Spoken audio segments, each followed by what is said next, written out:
যারা আমরা নবীজিকে মহাব্বত করি, সোমবারে আমাদের রোজা রাখা উচিত। বৃহস্পতিবারে ইয়াউমুল খামিস আমল নামা যেদিন উঠানো হবে ওই দিন রোজা রাখা উচিত। এই 2 দিন যারা আমরা রোজা রাখার নিয়ত করব, আমাদের জন্য 10টি উপকার রয়েছে, 10টি কল্যাণ আল্লাহ তাআলা দান করবেন। 1 নম্বর কল্যাণ, আল্লাহ রাব্বুল আলামিনের সন্তুষ্টি অর্জন। যেই রোজা রাখবেন, রোজা রাখার দ্বারা আল্লাহ রাব্বুল আলামিন আপনার উপরে খুশি হবেন। এবং একমাত্র রোজাটা হচ্ছে আল্লাহর কাছে এমন, আল্লাহ তাআলা নিজ হাতে প্রতিদান দিবেন। আস-সাওমু লি ওয়া আনা আজজিউ বিহি আও উজজা বিহি, রোজা আমার জন্য, আমি আল্লাহ রাব্বুল আলামিনের প্রতিদান।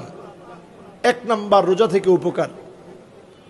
2 নাম্বার রোজা থেকে উপকার হচ্ছে রাসূল করিম সাল্লাল্লাহু আলাইহি সাল্লামের অনুসরণ, ইত্তিবাউন নবী সাল্লাল্লাহু আলাইহি ওয়াসাল্লাম।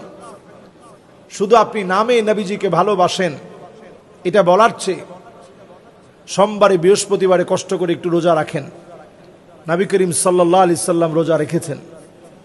3 নাম্বার কল্যাণ হচ্ছে আল্লাহ রাব্বুল আলামিন বান্দা থেকে জাহান্নামকে 100 বছর দূরত্বে আল্লাহ রাব্বুল আলামিন সরিয়ে রাখবেন। সুবহানাল্লাহ বিহামদি।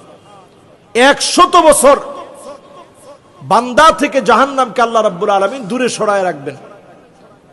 বান্দা থেকে জাহান্নাম 100 বছরের দূরত্বে চলে যাবে যদি আপনি রোজা রাখেন।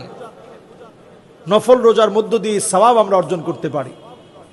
4 নম্বরে রোজা রাখার ফজিলত হচ্ছে আল্লাহ রাব্বুল আলামিনের বান্দা এবং জাহান্নামের মাঝে আসমান আর জমিনের দূরত্ব সমান খন্দক আল্লাহ তাআলা তৈরি করে দিবেন। হাদিসটি সিলসিলাতুস সাহিহার মধ্যে আসছে।